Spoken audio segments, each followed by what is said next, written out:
नमस्कार, बुलेटिन में आपका स्वागत है और मैं हूं आपके साथ रितेश कुमार गौतम। मध्य पूर्व में बढ़ते तनाव और अमेरिका, इजराइल, ईरान के बीच युद्ध के कारण भारत में एलपीजी और गैस आपूर्ति पर असर दिखाई दे रहा है। वैश्विक संकट के मद्देनजर केंद्र सरकार ने देश में आपूर्ति की निगरानी और आपात तैयारियों को कड़ा कर दिया है। इस क्रम में मुख्यमंत्री पुष्कर सिंह धामी की सरकार ने भी राज्य में अलर्ट मोड सक्रिय कर दिया है। उत्तराखंड में सीएम के निर्देश पर राज्य में खाद्य एवं रसद व्यवस्था की सतत निगरानी के लिए अधिकारियों की विशेष तैनाती की गई है। उन्होंने अधिकारियों को निर्देश दिए कि किसी भी क्षेत्र में सप्लाई बाधित न हो और आम जनता को किसी भी प्रकार की असुविधा का सामना न करना पड़े। राज्य प्रशासन लगातार स्थिति पर नजर बनाए है और आपूर्ति में किसी प्रकार की अनियमितता या कालाबाजारी पर सख्त कार्रवाई होगी। ये गैस और एलपीजी को लेकर हमने सभी व्यवस्थाएं हमारे उपभोक्ताओं को किसी प्रकार की परेशानी न हो, राज्य के अंदर कोई भी स्थिति ऐसी न हो जिसके कारण से अफरा तफरी का माहौल बने। कहीं कोई दिक्कत नहीं है। कल मैंने मुख्य सचिव से कहा था, उन्होंने अपने स्तर पर इसकी पूरी एक बैठक कर ली, सारी समीक्षा कर ली है। राज्य में सभी स्थितियां नियंत्रण में हैं और ये एक किसी राज्य की या एक देश की चुनौती नहीं है। इस समय पूरे विश्व के अंदर जो हालात है उसके बावजूद भी हमारे देश में हमारे प्रधानमंत्री आदरणीय श्री नरेंद्र मोदी जी के नेतृत्व वाले सरकार ने सभी व्यवस्थाएं सुनिश्चित की हैं और यहाँ पर कालाबाजारी न हो, हमारे उपभोक्ताओं को कोई परेशानी न हो। हर दृष्टि से हम लोग उस पर नजर बनाए हुए हैं। आगे भी किसी प्रकार से सभी सावधानियां जो बरतनी, सावधानियां हम लोग बरतें।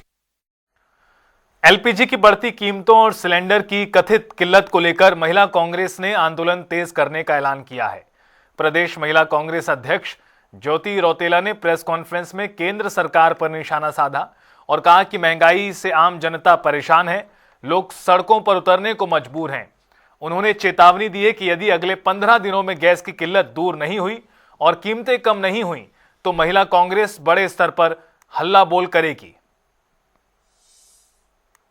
पूरे देश में आप देख रहे होंगे कि लोग सिलेंडर को लेकर भी आज सड़कों पे आ गए हैं। पहले हमारे प्रधानमंत्री ने नोटबंदी पे लोगों को सड़क पे लेके आए, फिर कोरोना काल पे लोगों को ऑक्सीजन के लिए सड़क पे लेके आए और आज सिलेंडर के लिए जो हमारे नरेंद्र मोदी जो सरेंडर कर चुके हैं उनकी वजह से लोगों को सड़क पे आना पड़ रहा है। एलपीजी के गैस महंगा हो गया है, उसके खिलाफ आज कल हमारी राष्ट्रीय अध्यक्ष अलका लामा जी ने दिल्ली में प्रेस कॉन्फ्रेंस करी और धरने प्रदर्शन करा। आज पूरे प्रदेशों में ऑल ओवर इंडिया ये प्रेस कॉन्फ्रेंस हो रही है और कल से जिला वाइज इसमें प्रेस कॉन्फ्रेंस होंगी और उसके बाद लगातार धरने प्रदर्शन होंगे। अगर अगले 15 दिन में एलपीजी गैस की किल्लत खत्म नहीं हुई, जो प्राइस हाइक किया गया वो रोल बैक नहीं किया गया, तो इसके बाद हम राज्यपाल भवन का घेराव करेंगे। उधम सिंह नगर में गैस सिलेंडरों की किल्लत और बढ़ती कीमतों ने आम जनता और व्यापारियों की परेशानियां बढ़ा दी हैं। घरेलू गैस की सप्लाई पर फिलहाल कोई असर नहीं पड़ा है, लेकिन कमर्शियल सिलेंडर पर 80% कैपिंग लागू की गई है। जिला अधिकारी नितिन भदौरिया ने जनता से अफवाहों पर ध्यान न देने की अपील की है और पैनिक न आए। शादियों और कैटरिंग के सीजन में व्यापारियों की मुश्किलें बढ़ी हुई हैं। प्रशासन ने अस्पताल और अति आवश्यक क्षेत्रों में गैस की सप्लाई सुनिश्चित करने और कालाबाजारी पर सख्त कार्रवाई का आदेश दिया है। वैश्विक संकट के चलते आम आदमी अभी भी महंगाई और सप्लाई की चिंता में है।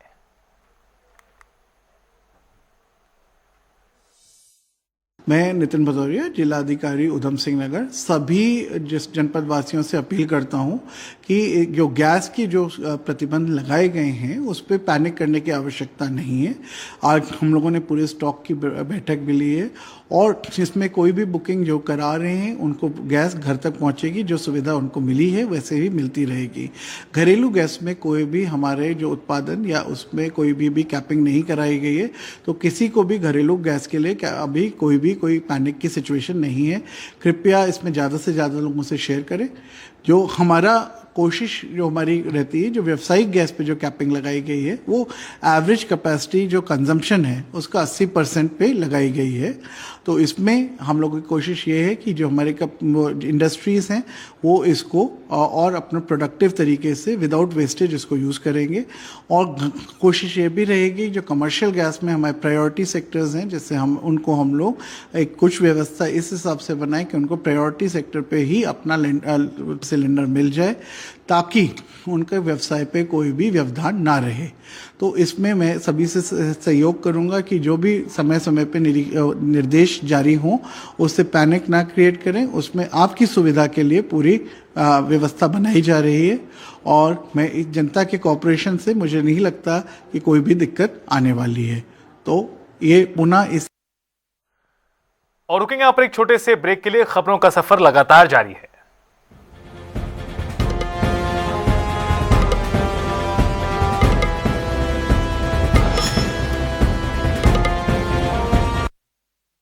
प्रचंड गर्मी से पूरे परिवार को बचाएं। पतंजलि गुलाब शरबत, बेल शरबत, आम पना आदि ठंडाई व चना सत्तू आदि देसी उपाय अपनाएं। फ्रूट ड्रिंक्स करोड़ों वर्ष पुरानी ऋषियों की लेगेसी, 100% क्वालिटी व 100% चैरिटी अर्थ से परमार्थ एकमात्र हमारा ध्येय है, और लगभग 1 लाख करोड़ रुपए की चैरिटी करके हमने भारत माता की सेवा की है। कुछ पल तुम्हारे साथ बिताए हुए पल मेरे साथ रहेंगे जिंदगी भर। LIC से मिले बीमे की रकम ने ही मेरे नए काम की शुरुआत को मुमकिन बनाया। कुछ पल का साथ बन जाता है जिंदगी भर का साथ। LIC हर पल आपके साथ।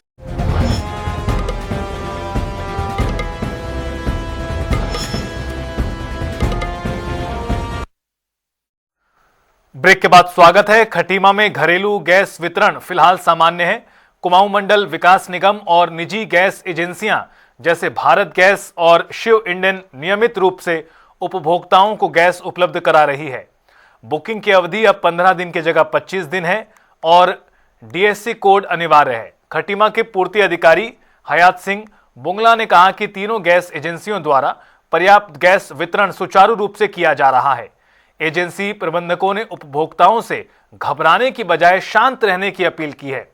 फिलहाल लोगों को किसी प्रकार की परेशानी नहीं हो रही है। मैं सभी को नमस्कार कहना चाहता हूँ। मेरा नाम दिनेश तिवारी, खटीमा गैस में प्रबंधक हूँ। तो स्थिति यहाँ सब सामान्य है, कोई इतना भावुक होने की जरूरत नहीं है। और स्थिति बुकिंग हमारी है, बुकिंग 25 दिन बाद हो गई है हमारी, जो 15 दिन पहले थी वो 25 दिन बाद कर दी है। ग्राहकों ये कहना चाहते हैं सारे खटीमा गैस सर्विस के उपभोक्ताओं को कि आप 25 दिन बाद अपनी गैस बुकिंग करें और DSC कोड के साथ एजेंसी में आइए, डिलीवरी में जो भी आ रहा है उसको DSC कोड जरूर दें, उसके बाद ही उनको गैस मिल पाएगी। वहीं नैनीताल में मिडिल ईस्ट के तनाव के असर से कमर्शियल LPG गैस की कमी ने होटल और रेस्टोरेंट मालिकों की चिंताएं बढ़ा दी हैं। होटल एसोसिएशन ने प्रशासन से राहत देने और सिलेंडरों की आपूर्ति सुनिश्चित करने की मांग की। जिला प्रशासन ने जनता से अफवाहों से बचने की अपील की है। पर्यटन सीजन के मद्देनजर व्यापारियों को समय पर गैस आपूर्ति सुनिश्चित करना जरूरी बताया गया। मिडिल ईस्ट में चल रहे तनाव का असर अब उत्तराखंड के पर्यटन शहर नैनीताल में भी दिखाई देने लगा है। कमर्शियल LPG गैस की कमी और नई एडवाइजरी के बाद होटल और रेस्टोरेंट कारोबारियों में चिंता बढ़ गई है। होटल एसोसिएशन ने प्रशासन से राहत देने की मांग की है। वहीं जिला प्रशासन ने लोगों से अफवाहों से बचने की अपील की है। होटल एसोसिएशन के पदाधिकारियों का कहना है कि पर्यटन सीजन आने वाला है, ऐसे में अगर कमर्शियल गैस सिलेंडर की कमी हुई तो होटल और रेस्टोरेंट बंद होने की नौबत आ सकती है। एडवाइजरी अगर रातों रात जारी होना भी ठीक नहीं है। पहले से ये मालूम होना चाहिए कि कब से सप्लाई किस स्थिति में रहेगी, क्योंकि रात को एक आदेश आता है जिसमें होटल और रेस्टोरेंट्स के लिए कमर्शियल सिलेंडर्स को बैन कर दिया जाता है। इससे काफ़ी रेस्टोरेंट्स जो छोटे स्तर के जिनके में 1 या 2 सिलेंडर्स होते हैं वो आज से बंद होने शुरू हो गए हैं, और ऐसा ही माहौल रहा तो हमें रेस्टोरेंट्स और होटल्स भी बंद करने पड़ेंगे। तो इसमें दिक्कत ये है कि बहुत प्रॉब्लम हो रही है, क्योंकि होटल्स में रेस्टोरेंट्स में कमर्शियल गैस यूज़ होती है यहाँ पे, और नैनीताल जो है हमारे उत्तराखंड को या नैनीताल को लें तो टोटली टूरिज्म पर डिपेंडेंट है। यहाँ पे हमारी इकोनॉमी पूरी टूरिज्म चलती है, और अगर यहाँ गैस सप्लाई नहीं होगी तो होटल्स और रेस्टोरेंट्स ग्रेजुअली बंद हो जाएंगे, क्योंकि किचन आपको चलेगा ही नहीं और टूरिस्ट को खाने को नहीं मिलेगा, यहाँ पे परेशान होगा टूरिस्ट। तो ये तो बड़ा मुश्किल होगा, क्योंकि अब सीजन भी आ रहा है, समर सीजन भी स्टार्ट होने वाला है। वहीं एलपीजी वितरकों का कहना है कि कमर्शियल गैस सिलेंडरों की कमी है, जबकि घरेलू सिलेंडर पर्याप्त मात्रा में उपलब्ध हैं। हालांकि ऑनलाइन सॉफ्टवेयर में तकनीकी समस्या के कारण बुकिंग की डीएसी नहीं आ रही है, जिससे डिलीवरी प्रभावित हो रही है। उन्होंने उम्मीद जताई कि 1-2 दिन में स्थिति सामान्य हो सकती है। इस समय वर्तमान में 14.2 kg के जो गैस सिलेंडर है वो तो पर्याप्त मात्रा में हमको उपलब्ध हैं, उसी हिसाब से हम उनकी डिलीवरी भी करा रहे हैं। मगर जो इस समय स्थिति पैनिक हो रही है, वो जो ऑनलाइन सॉफ्टवेयर से गैस बुकिंग होती थी और उसकी डीएसी आती थी, वो नहीं आ पा रही, क्योंकि सॉफ्टवेयर में दिक्कत है IOCL के, तो बुकिंग नहीं आ रही है। बुकिंग नहीं आ रही इसलिए हम कस्टमर को डिलीवर नहीं कर पा रहे हैं, क्योंकि प्रशासन का और मिनिस्ट्री का ये गाइडलाइंस है कि आपने 90% डिलीवरी करनी है, बगैर डीएसी के आपने किसी को गैस नहीं देनी है। तो इस वजह से हम उनको डिलीवर नहीं कर पा रहे हैं, जबकि गैस हमारे पास पर्याप्त मात्रा में है इस समय। वहीं जिलाधिकारी ने लोगों से किसी भी तरह की अफवाह पर ध्यान न देने की अपील की है कि घरेलू ग्राहकों को किसी प्रकार की समस्या का सामना नहीं करना पड़ेगा। अधिकारियों का कहना है कि काला बाजारियों और जमाखोरों के खिलाफ सख्त कार्रवाई की जा रही है। डिस्ट्रिक्ट में IOC, BPCL और HPCL की तीनों एजेंसी के साथ जिला प्रशासन ने जानकारी ली है उनके स्टॉक्स की। तो डोमेस्टिक कनेक्शंस जो है वो आपूर्ति उनके पास पर्याप्त है। जो भ्रम अफवाह है उससे बचने की नागरिकों से अपील की जाती है। लोकल मजिस्ट्रेट्स और जो सिविल सप्लाई डिपार्टमेंट के ऑफिसर्स हैं, उनको गोदामों पे वितरण में सतत निगरानी रखने को कहा है। जहां पर भी ओवर रेटिंग, काला बाजारी या होर्डिंग की शिकायत मिलती है, वहां पर तत्काल प्राथमिकी दर्ज करने के निर्देश दिए गए हैं। कल जनपद में कुछ मामलों में प्राथमिकियां दर्ज हुई। इस बीच उत्तराखंड की राजधानी देहरादून में स्ट्रीट फूड विक्रेता भी मुश्किलों का सामना कर रहे हैं। सिर्फ 1 या 2 सिलेंडरों से अपना कारोबार चलाने वाले, चाय बेचने वालों से लेकर छोटे ढाबों के मालिक तक, कई लोगों का कहना है कि उनका स्टॉक या तो खत्म हो चुका है या खत्म होने की कगार पर है। देहरादून के छोटे बड़े ज्यादातर दुकानदारों का कहना है कि आपूर्ति जल्द शुरू ना हुई तो वे अपना बिजनेस जारी नहीं रख पाएंगे। गैस की दिक्कत हो बहुत ज्यादा, आगे बंद कर देंगे और क्या करें, फिर जब मिलेगा जब देखेंगे क्या करें। रोजी रोटी तो समस्या तो है। स्थिति इस टाइम बहुत खराब है सर, सिलेंडर मिल ही नहीं रहे। बिल्कुल कमर्शियल चाहे कोई सा भी मांगो, सिलेंडर वाला फोन ही नहीं उठा रहा, बिल्कुल ही मिल ही नहीं रहे। बहुत दिक्कत हो रही है काम। हमारे पास तो कल तक का स्टॉक बचा है, उसके बाद तो अब एक तरह से काम बंद ही करना पड़ेगा। और जो हम 5-6 जने हैं मिला जुला के सर, बिल्कुल ही मतलब एक तरह से रोजी रोटी के दाने पड़ जाएंगे। मतलब गैस की स्थिति तो बहुत भयानक है। आज तक का हमारे पास स्टॉक था और गैस की व्यवस्था नहीं हुई, कल से हम भी हाथ खड़े कर देते। तो इसकी विषय में सरकार को तो सोचना चाहिए। कुछ दुकानदार अभी भी अपने घरों से लाए गए सिलेंडरों से काम चला रहे हैं, लेकिन उनका कहना है कि छोटे घरेलू सिलेंडर 1 दिन भी नहीं चलेंगे, जिसके बाद उनके पास कारोबार बंद करने के अलावा कोई विकल्प नहीं बचेगा। तो घर का सिलेंडर लेके आऊँ, बड़ा सिलेंडर भी नहीं दे रहे, मना करते हैं। बड़ा सिलेंडर बिल्कुल 1 दिन का भी नहीं, 2 दिन चलेगा, इतना चलेगा बंद कर देंगे। इस बीच उत्तराखंड सरकार ने गैस संकट से निपटने के लिए वैकल्पिक व्यवस्था के रूप में व्यावसायिक उपयोग के लिए लकड़ी उपलब्ध कराने की तैयारी शुरू कर दी है। राज्य के वन मंत्री ने उत्तराखंड वन विकास निगम को लकड़ी की उपलब्धता सुनिश्चित करने का निर्देश दिया है, ताकि आवश्यकता पड़ने पर व्यावसायिक गतिविधियों के लिए इसे वैकल्पिक ईंधन के रूप में इस्तेमाल किया जा सके। रुड़की वन विभाग की रेंज के भौरी गांव में उस समय हड़कंप मच गया जब एक गुलदार करीब 15 फीट गहरे कुएं में जा गिरा। सूचना मिलने पर वन विभाग की टीम मौके पर पहुंची और रेस्क्यू शुरू किया। कई घंटों की कड़ी मशक्कत के बाद हरिद्वार QRT टीम ने गुलदार को ट्रैंकुलाइजर कर सुरक्षित बाहर निकाला। रेस्क्यू के दौरान मौके पर बड़ी संख्या में लोग इकट्ठा हो गए थे।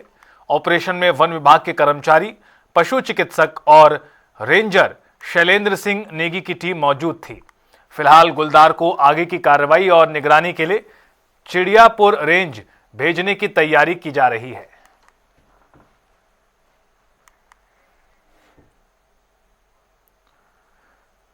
बहादुराबाद में प्लास्टिक गलाकर प्रदूषण फैलाने वाली अवैध इकाइयों पर उत्तराखंड प्रदूषण नियंत्रण बोर्ड ने कार्रवाई की है।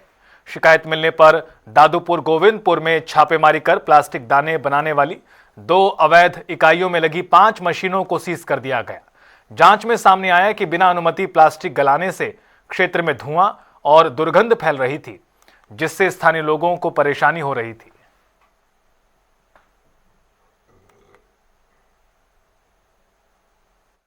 गोविंदपुर का जो इलाका है, एक शिव गंगा विहार एक कॉलोनी है, वहाँ पे उस कॉलोनी के लोगों की शिकायत ये थी कि यहाँ पर कुछ प्लास्टिक रिसाइकलिंग की यूनिट हैं और उन यूनिटों से जो प्लास्टिक को रिसाइकिल किया जाता है उसमें बदबू भी आती है और धुआं भी जनरेट होता है।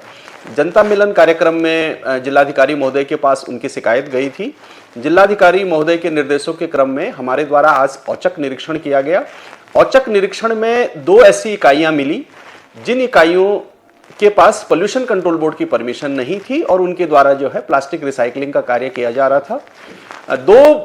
दोनों इकाइयों में हमको एक इकाई में 2 मशीनें थी, दोनों मशीनें चलती हुई थी, तो हमने दोनों मशीनों को सील किया।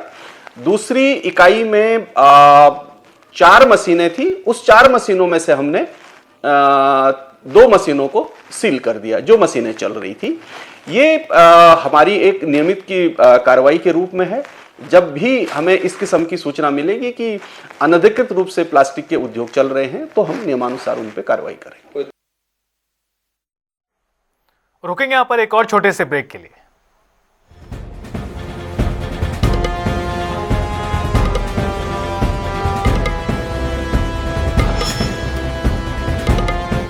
केमिकल्स हटाइए। नीम, हल्दी, चंदन, एलोवेरा, मंचिष्ट, पाम व कोकोनट ऑयल आदि से निर्मित Patanjali bath soap अपनाइए।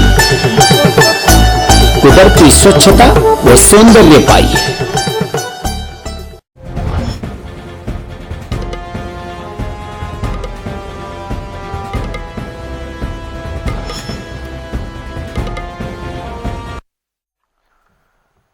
America, Israel और ईरान के बीच बढ़ते तनाव का असर देहरादून में गैस सिलेंडर की आपूर्ति पर दिखाई देने लगा है। घरेलू और कमर्शियल सिलेंडरों की सप्लाई प्रभावित होने से उपभोक्ताओं में परेशानी बढ़ गई है। प्रशासन ने अगले 3 दिनों तक अस्पतालों और शिक्षण संस्थानों को प्राथमिकता से कमर्शियल गैस देने का फैसला किया। जिले में करीब 7.81 लाख घरेलू उपभोक्ता हैं और आपूर्ति प्रभावित होने से हजारों लोगों को सिलेंडर का इंतजार करना पड़ रहा है। हालांकि पूर्ति विभाग का कहना है कि 3 दिनों में स्थिति सामान्य हो जाएगी। जो है इस टाइम गैस की दिक्कत तो आ ही रही है। अभी तक हमारे पास कम से कम जो है 6000 सिलेंडर आ जाने चाहिए थे, पर अभी 4000 ही सिलेंडर पहुंचे हैं और उपभोक्ताओं की जो है बुकिंग भी लगातार हो ही रही है और कुछ अफवाह भी फैली है कि जो है गैस नहीं आ रही, इसलिए पैनिक हो गया है। तो मेरा उपभोक्ताओं से ये है कि गैस सबके लिए बैकलॉग केवल 2-3 दिन का ही है। 2-3 दिन के बाद ही और जिनकी पुरानी बुकिंग है उनको ही हम जो भेज रहे हैं, दे रहे हैं। देखिए, पहले जो आती थी वो कमर्शियल और डोमेस्टिक दोनों एक साथ आती थी, तो अब जो आ रही है, अभी जो आ रही है टॉप प्रायोरिटी डोमेस्टिक की है। भारत सरकार ने जो प्राथमिकता तय की है, सर्वोच्च प्राथमिकता है वो घरेलू गैस कनेक्शन धारकों को गैस की आपूर्ति की है। तो दूसरी प्राथमिकता की है जो व्यावसायिक कंज्यूमर्स के लिए है। व्यावसायिक कंज्यूमर्स में भी दूसरे तीसरे नंबर की अलग अलग प्राथमिकताएं तय की हैं। तो अभी जो गैस आ रही है वो केवल और केवल घरेलू गैस कंज्यूमर्स के लिए आ रही है। तो इसमें जो है और जितनी उनकी मांग है, जितनी उनकी खपत है, उसके आधार पर आ रही है। जो बुकिंग हो रही है उसके आधार पर आ रही है। उत्तराखंड में डेमोग्राफिक चेंज को लेकर सरकार हमेशा चिंतित रहती है। बजट सत्र के चौथे दिन नियम 300 के तहत जनसंख्या नियंत्रण कानून लाने की सदन पर मांग की गई। विधायक शिव अरोड़ा ने विधानसभा में अध्यक्ष के सम्मुख ये विषय रखा। उन्होंने कहा कि उत्तराखंड में डेमोग्राफी चेंज एक वर्ग विशेष द्वारा किया जा रहा है और इसे रोकने के लिए राज्य में जनसंख्या नियंत्रण कानून जरूरी है। मैं उस परिवार से आता हूं जिस परिवार ने बचपन से विभाजन के विध्वंस को देखा। मेरे दादाजी, मेरे पिताजी जो उस विभाजन के दर्द को बताया करते, उनके आंखों में आंसू होते थे। उन्होंने अपने रिश्तेदारों को, परिवारों को अपने आंखों के सामने उन दंगाइयों से हत्याएं होती देखी, गांव के गांव जलते देखे। जब वहां पाकिस्तान से ट्रेन चला करती थी, लाशों के ढेर होते थे अमृतसर दिल्ली आने के लिए। क्यों होते थे? केवल इसीलिए कि वर्ग विशेष की आबादी इतनी अधिक हो गई थी और कांग्रेस तुष्टीकरण के नाम पर तब भी कहती रहती थी, कोई अंतर नहीं पड़ता। जब मैं पूछता था आप लोगों ने क्यों नहीं किया, तो वो कहते थे कि हमारे पूर्वजों ने कहीं ना कहीं गलती की, और देवभूमि की वही स्थिति होती चली जा रही है। जहां 2011 में 14% वर्ग विशेष की आबादी थी, आज 18% हो जाती है। पश्चिम बंगाल, केरल में हर 10 वर्ष में 2% वर्ग विशेष की आबादी 2% से भी कम वर्ग विशेष की आबादी बढ़ती है। देवभूमि में 10 वर्ष में 2% से अधिक आबादी बढ़ती चली जा रही है। हरिद्वार 38%, उधम सिंह नगर 34%। सुदूर पहाड़ में जहां इक्का दुक्का परिवार नजर आते हैं, आप देखते हैं वह आस्था के केंद्रों के आसपास भी किस प्रकार हरी। मैं कह रहा हूँ बाकी सारी चीज़ों की तो बाद में है, पहले जो मानसिक रोगी हैं उनका मानसिक इलाज की सख्त जरूरत है। मानसिक रोग से ग्रस्त हैं वो। किसके होते हैं 25 बच्चे, किसके होते हैं 20 बच्चे, किसके होते हैं 10 बच्चे, किसके होते हैं 5 बच्चे, वक्त बदल गया, किसके होते हैं 5 बच्चे। खुद सोचिए, गलती से अगर किसी के तीसरा बच्चा हो जाता है, कोई हो कटिंग अक्रॉस रिलीजन्स कास्ट, किसी के तीसरा बच्चा हो जाता है तो वो हो तो जाता है घरवाले। उधर हल्द्वानी गौला नदी पर करीब 3800 करोड़ की लागत से बन रहे जमरानी बांध परियोजना के तहत नहरों के आधुनिकीकरण और नए निर्माण का काम तेजी से जारी है। जामरानी बांध को लेकर काठगोदाम बैराज से लेकर हरिपुरा जलाशय तक करीब 41 किलोमीटर नहर का काम होना है। जमरानी का एक तो डैम का काम बड़ी स्पीड से चल रहा है हमारा, और इधर शहर में जमरानी डैम के पानी को ले जाने के लिए जमरानी फीडर, जिसको हम गोलाबार फीडर भी कहते हैं, इसका काम चल रहा है। इसमें से अभी वर्तमान में 8.5 किलोमीटर में हमारा कार्य चल रहा है, और कार्य के दौरान ही इसमें अतिक्रमणों को चिन्हित करते हुए टोटल 16 किलोमीटर में से 8 किलोमीटर में हम लोगों ने 246 अतिक्रमण अभी चिन्हित किए हैं, और उनको जिसमें से एक सब लोगों को प्रथम बार नोटिस जारी किया जा चुका है एवं 98 लोगों को द्वितीय नोटिस जारी किया जा चुका है, और इनको एक अंतिम अवसर और स्वयं से अतिक्रमण हटाने का प्रदान करते हुए तीसरे नोटिस के बाद अतिक्रमण ध्वस्त करने। हरिद्वार में प्रस्तावित कुंभ मेला 2027 की तैयारियां तेज हैं। करोड़ों श्रद्धालुओं के आगमन को देखते हुए मेला प्रशासन गंगा की स्वच्छता और मेला क्षेत्र की सफाई को लेकर विशेष योजना बना रहा है।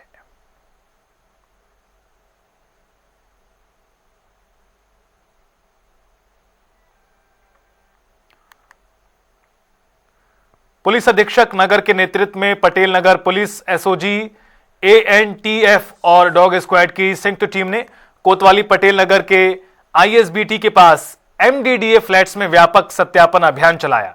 इस दौरान 180 लोगों का सत्यापन किया गया।